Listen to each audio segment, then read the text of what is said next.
Performance appraisals, performance reviews, employee evaluations. These are all names for those meetings where you call in an employee, try to look very serious, and begin to try to fairly evaluate their performance over the past year or 6 months or quarter. And these are intimidating to both the manager and the employee. The employee might have an annual raise riding on the review. The manager can say the wrong thing and get in trouble with human resources, possibly even have the review result in a lawsuit.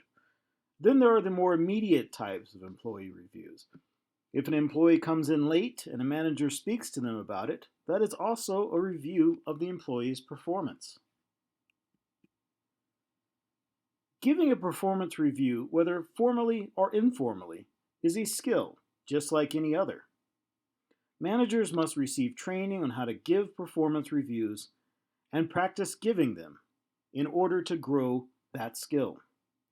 That's what this presentation is going to try and give you as a manager. A process that you can use to approach performance appraisals, whether those appraisals are conducted with your model employees or your more problematic employees. These reviews are very important at both ends of the performance spectrum.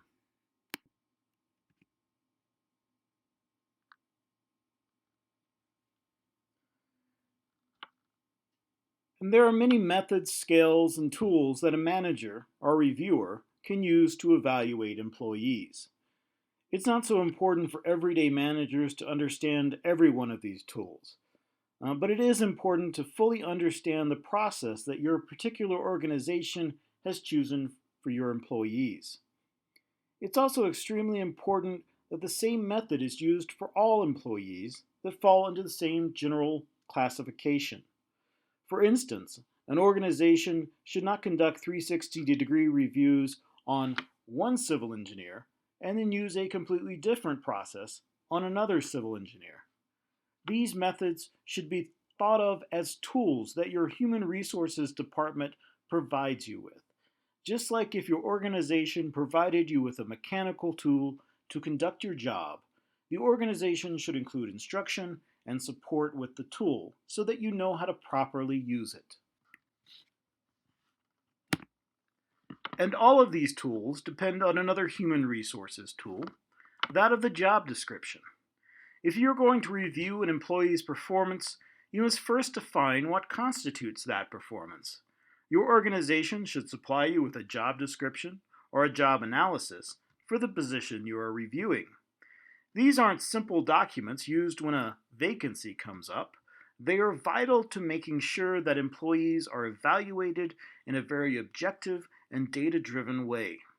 By evaluating someone based on their job description, a manager concentrates on the job, the position, the qualifications, and the expected performance instead of concentrating on the person doing that job. Here are a few statements that might be made in a performance review. They address the same issue, but when a manager's statements are tied to a job description, they become more objective and are more useful to both the employee, the manager, and the organization. For instance, a reviewer or manager might think that an employee is uninterested in their job. The reviewer should ask why they have that belief. Maybe this particular employee is always the last to work and the first to leave. That is the issue that should be brought up in the performance review, and not the reviewer's opinion that the employee is not interested in the job.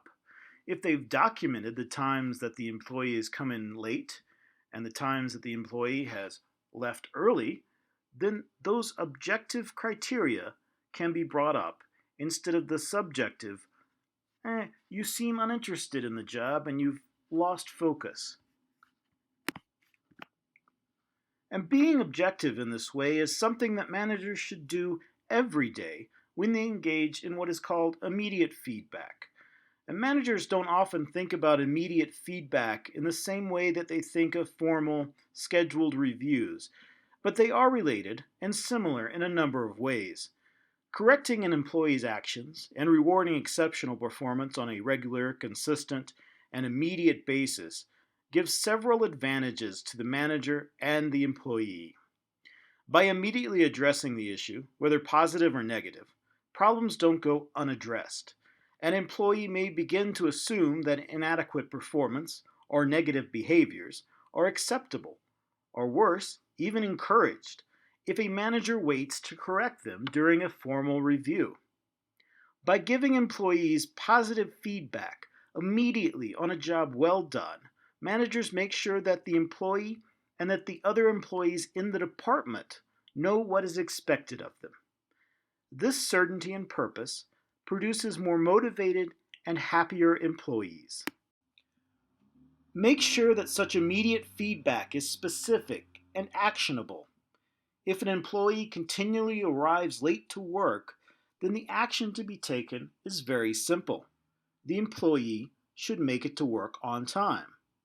However, if the issue is more complicated, it may be indicative of a larger organizational problem, such as lack of training or a lack of clear policies on certain topics. In such cases, it may be up to the manager and employee to take steps to ensure that the issue doesn't reoccur.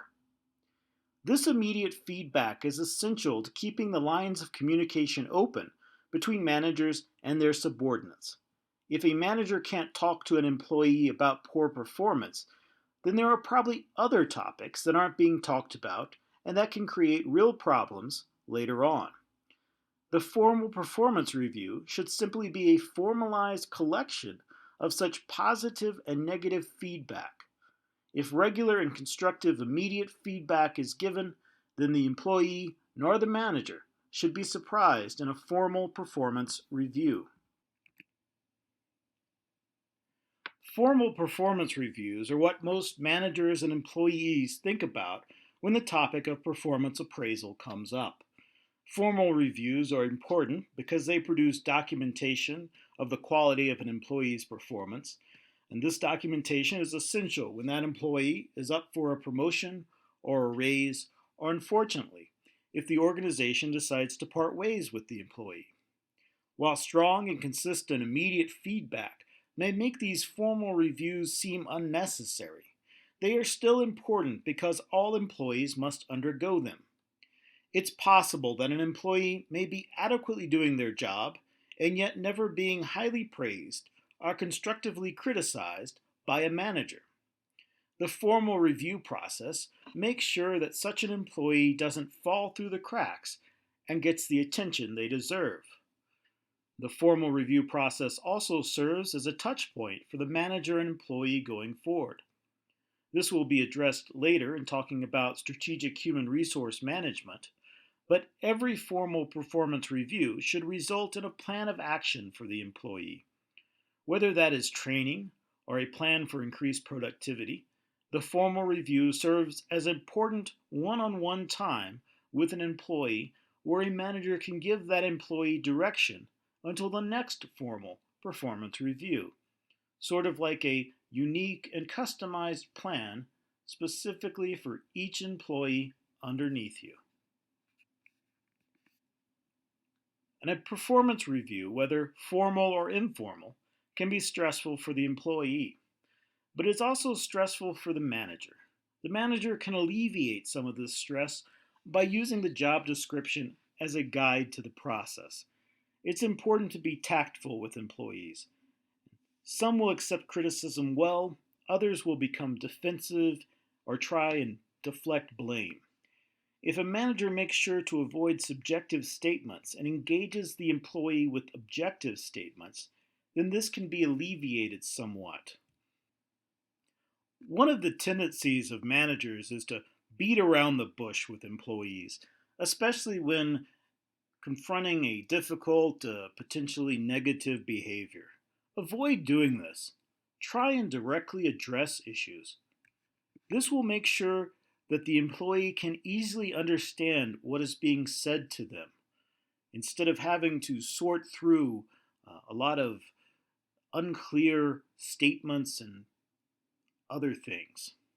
Also, be clear with what you say to employees during a review.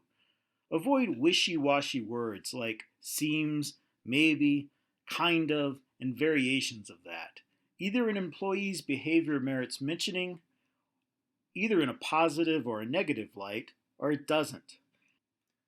An employee that doesn't meet deadlines doesn't kind of not meet deadlines sometimes. The employee didn't meet the deadline for the budget analysis that was due in June. Again, objective statements that tie back to the employee's job description make the process easier. Further, the review process should be constructive. If an employee's behavior has gotten to the point where the manager doesn't see a constructive way forward, then the manager should speak with human resources or their superior about the situation. Make sure to praise the employee where appropriate. Any criticism should be accompanied by a plan to help the employee correct their behavior. If such a plan isn't given, an employee may not see a way forward in the organization. This goes back even to immediate feedback with the employee that would come in late. That employee may be working very hard when they get there, and it's important to emphasize that, but to say, we also need you here at 8 o'clock sharp. And here are some common errors and biases that managers make on a routine basis. Conduct all your evaluations in the same manner. It's tempting to be more informal with the employees that you get along well with and who work hard for you. You know they do good work and you have good communication with them. Then a big assignment gets dumped on your team and it's easier to just postpone the formal evaluation. And later in the week, you sit the employee down, you tell them they're doing a good job and that they'll get their annual raise. Don't do this. Take all evaluations seriously, whether the employees are high performing, low performing, or somewhere in the middle. Your high performance employees need to formally hear the praise that they have earned. If you have a formal 30-minute meeting with one employee and only an informal 3-minute meeting with another employee, it can lead to accusations of favoritism. This is known as the bias of same as me or different from me, where you gravitate towards your employees that are like you in terms of what they like to do after work or what they don't like to do after work, and you have differences with them. Other biases that might be present in your evaluation are the halo effect, where an employee who performs highly in one area is ranked highly in all areas, even though they don't necessarily perform highly in every area. And the horns effect, which is basically the opposite of that, where an employee performs poorly in one area and that spills out into the other things that you're ranking them on. The central tendency happens when a manager rates everyone around the midpoint, avoiding labeling anyone high or low performers. And this is a very common bias and happens especially when managers have a lot of people to rate. They tend to go for the midpoint. Strict rating bias or lenient rating biases are related. They are when a manager either overly harshly or overly leniently rates employees. It's very similar to when you were in college and you had the harsh professors or the lenient professors. The latest behavior bias is when a manager is influenced by an employee's most recent behavior instead of their behavior over an entire evaluation period. Initial impression bias is similar to this, where a manager gets an initial impression of an employee and then doesn't change it during the evaluation period. Going back to our employee that somehow can't make it into work on time, if they came into work late the first 2 days they were there, and a year later the manager is still bringing it up even though they haven't been late for 6 months, then that would be an example of initial impression bias. The spillover effect is a bias where past performance reviews influence the current review, such as the employee that's always late and has always had a problem coming in on time, and they haven't done that in a year or 6 months, but it's still brought up on their review. These biases are at play in formal, scheduled reviews and in day-to-day work life. Be careful not to fall into these traps. Again, concentrate on objective examples of behavior to evaluate your employees. Now, some legal issues do arise from the employee evaluation process.